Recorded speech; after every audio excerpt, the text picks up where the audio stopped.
Hey everyone. A lot of stockholders have been hoping for a very green Christmas, but it looks like they're going to get a red one this year. The markets are down. I mean, like right now, last I checked, the markets are down at around 3%, which is pretty substantial. And I usually do videos like this whenever something big happens in the market, and we've seen quite a big drop in the past couple of weeks. And there are some people that are worried, but when it comes to the stock market, it's really a matter of perspective because when stocks drop, there's opportunity to pick up companies at a better value. You see, whenever you buy into stocks, you want to buy something that's cheaper, not by share price, but just like a cheaper stock price in relation to the value of the company itself, the market cap. You want to buy companies at a lower market cap that are profitable and have strong balance sheets, and then you hold on to them, and then they grow, and then they hopefully grow over time, and then you make money. Anytime the market goes down like this, you're going to find good quality companies that are undervalued. Like, for instance, the finance sector right now is very undervalued. Bank of America looks like a good buy to me. JP Morgan and Chase looks like a good buy. Wells Fargo looks pretty attractive, although I know some people are kind of spooked by the scandal they had with, I can't remember. I think it was either late last year or sometime this year. I can't keep track of it. I wasn't trading stocks at that time, so I didn't pay too much attention. Citibank is fairly valued right now. I mean, there's just these big banks. One I'm watching right now is Charles Schwab. They're a little overvalued right now, but I'm hoping if their stock drops more, I definitely plan on buying the Charles Schwab Bank. Another area that has very good opportunity is real estate investment trusts. A lot of them are looking really attractive right now. AGNC is the ticker symbol. That one has been undervalued for quite some time. And then SHO, pays a wicked 16% dividend, and it has a strong balance sheet. It actually can maintain the dividend. I mean, it's a very attractive stock right now. Both of them have been profitable in the long term. So there are real estate investment trusts that are very good right now. But there's opportunities, and I expect that there's going to be a lot of more opportunities. I'm hoping to see some more of consumer staple stocks come down, for instance. And honestly, really the only consumer staple I have bought into since this market downturn is Kraft Heinz. A lot of the consumer staple stocks right now are still overvalued. Microsoft's still overvalued. Apple's valuation is ridiculous. I won't buy into Apple anytime soon. But right now the finance sector in the United States is a good opportunity. There's also a lot of good opportunities overseas for other countries. Like a lot of Canadian stocks are undervalued right now, like Just Energy and Norbord, which is like a forestry company. Just Energy is a multi-utility company. So there's a lot of things that you can take advantage of right now. If you know how to value a company and you see that there are companies that are down lower than they should be in price, you buy into them and they go up. Now, as you guys know, I only invest in stocks that pay dividends. I will not invest in a stock that does not pay a dividend. And the dividend is basically a periodic cash distribution to shareholders. So, for instance, let's say you own a company and it pays a 2% dividend. Every year, it'll give you 2% of its stock value per share. And that's great because even when the market's down, if you're retired and you're trying to make a living, you don't have to worry about selling stocks in order to get that capital when they're down, because then you're losing money, you're losing shares, right? If you have stocks that pay dividends, you can hang on to those stocks even in the down times, and they'll keep paying that dividend even though the market is down. So that's the idea behind dividend investing. So some have asked me again, and I've answered this question, but I'll say a little more than I did last time. People have asked me why the stock market is going down. Well, if you look at just the numbers, it doesn't make too much sense because earnings are very strong this year. Unemployment's really low, and inflation actually, despite the low interest rates, hasn't been too bad. I do agree with the Federal Reserve that the interest rates need to start coming back up. I really don't think that we should ever have lowered them to zero in the first place, because what that does is it causes more companies to borrow a lot because it's cheap money. And if you can borrow cheap money to grow your business, and you don't mind that, which I do, but a lot of businesses don't. they'll borrow, and then whenever the interest rates are raised, if those interest rates are not locked in, then it really can hurt that company because that's cash flow that's being eaten up by that additional interest.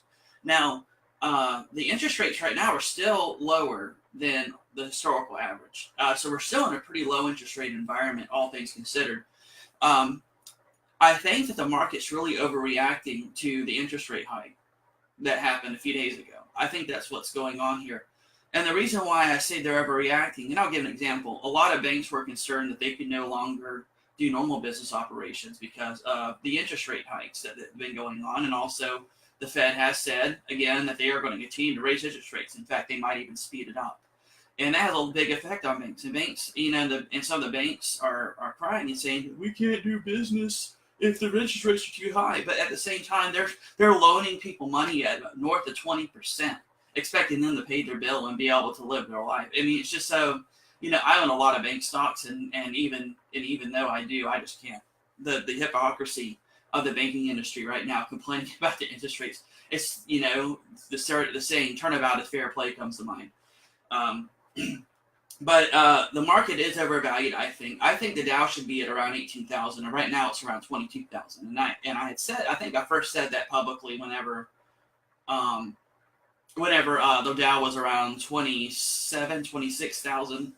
Now, will the market go down to 18,000? I don't know. It's impossible to predict the market. You can look at the numbers all day long, and the numbers are very important, and that's what I go by when I invest. However, even though the market is kind of a numbers game, that's not the only game in the market, because you have humans that have emotions, that have impulses, that may be greedy or may just be careless or not know what they're doing. And those kind of things have a big effect on the index, the values of a company, and then the indexes that the company is in, like the Dow Industrial Index, or the S&P 500 Index, or the NASDAQ. And what a lot of people don't get when they go into the market is that most people in the market don't really know what they're doing. They might listen to like Fox Business Network or CNN Money or or any investment YouTube channel and people don't really know what they're doing. They just listen to other people and they do it. And they're only trying to make money. Or maybe they think they know what they're doing and they don't. But that kind of stuff affects the market. So, a lot of investors just don't look at the numbers the way that they should. They don't have a multiple that they have figured out about what, the net operating income times a multiple, such as like 3 to 10, and then adding the equity. People don't do that, to whatever. Most people don't do that. Most people that buy into companies have no idea what they're worth when they buy into them. And they might dollar cost average, which is fine. But if you want a dollar cost average, you really should go into exchange traded fund or a mutual fund or index fund. You really shouldn't be trading stocks if you're dollar cost averaging. That's my opinion. If you do not know how to value a company, you have no business trading stocks, none, because you might get lucky. I don't believe in luck, but just a phrase. You might happen to get into a stock that's going to go up a lot, but you're not going to be able to keep repeating that if you don't know what you're doing. So if you don't know how to value a stock, and the way I value a stock is I take the net operating income, I'll apply it by a number like between 3 and 10. I usually go with 6, and then I add the equity. That's how I value a company, and it has worked very well for me since I've started trading stocks. And I haven't been trading, but I haven't been trading stocks for very long either. So I guess we'll have to see how that works long term. But so far, I'm very happy with the results of the strategy, even in this market turmoil. So I do think the market's overvalued, but it doesn't mean that the market's going to go down to what I think it's worth. Because again, there are people that either value companies differently than I do, or maybe they don't know what they're doing, and that can cause the market to go back up. People start buying into it. The market usually has stocks either way overvalued or way undervalued, and that's just the way the stock market is. The stock market is very rarely fair value. You just have to know when how to value a company, and that tells you when to buy and when to sell. If you do the buy and sell thing, which I don't, I just buy and I hold and collect the dividend. That's what I do. You could, if you're in the stock market and you're losing a lot of money, you could be upset about it. And my portfolio is down. It's not as down as much as the market is, but it's down. Because there's not really a safe haven if you're trying to protect your capital in the stock market. If you're in the stock market right now and it's going down like this, you're probably going to lose money on paper. So I would say that we need to, if you're in the stock market and you can't handle losing money, you probably shouldn't. You probably shouldn't be there. You probably should hire like a money manager or something to, if you can't stand looking at it, to manage it for you, or get in a passive index fund and just keep putting money in it over time. This is something that happens in the stock market. It's a healthy thing. We were massive. We were way, the whole idea of the Dow going to 30,000. Now it's like, oh Lord, if we ever really have a recession, it's going to be worse than the last one. The last one, the Dow dropped about half of its value. We would be seeing it, if it got to 30,000. It'd be about as bad as the last one. But if it got like north of 30,000, like to 35 or something, and a recession happened, we see a pretty big drop in the market. Um, so so what am I doing? I am looking at more. I am checking companies almost every day. I'm checking companies 6 days a week to see who's undervalued right now, especially in the U.S. market. I was mainly investing in international stocks because that was the only stocks I could really find that I liked that were fairly valued. But now that a lot of U.S. stocks are looking attractive, especially in the banking industry right now. That's where the big opportunity is, folks, is the banking industry right now, in my opinion. So I am definitely buying. I bought more shares of Bank of America, JP Morgan, and Wells Fargo.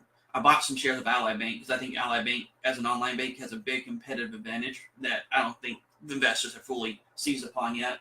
And I'm looking at Charles Schwab. I really want to own Charles Schwab stock very badly, very badly. That is an awesome stock. It has been right up there with the S&P 500. And so have a lot of the other banking stocks that I mentioned. They've been right up there. They've been trailing since Trump got into office because of the interest rate hikes whenever the market started doing well. But, I think the banks will go back up. So I think there's great value there right now. Seriously. You can look at this as a disaster, or you can look at it as an opportunity. And as an investor, you have to be very opportunistic in your mindset. So you can seize upon these things. And when you see your portfolio going red, it might hurt your ego a little bit, but it doesn't deter you because you have a strategy and you're sticking to it, and then in the long run it's going to pay off. So that is all I have to say for today, except for there's going to be some new things coming up in regards to my ministry. I plan to start a new ministry. I'm not going to go into too much detail about it right now, but some of my friends are going to, close friends are going to probably come onto it with me, and I'm really looking forward to launching that. But right now, though, I think for a lot of videos, I am going to still be doing apologetics and philosophy related stuff, but I'm probably going to move more towards personal finance in the videos, and philosophy, theology, and apologetics and writing, just because you have to be really careful when you deal with those three topics. And it's really easy to say something that's on video that someone may misunderstand, or just to make a mistake. And I hate making mistakes, and even though I'm open to criticism, I hate being criticized, just like anybody else. So personal finance is easier to talk about, I think, on a video format, but my written material is going to still be mainly apologetics and philosophy, and I'm still going to do some videos on those topics on occasion.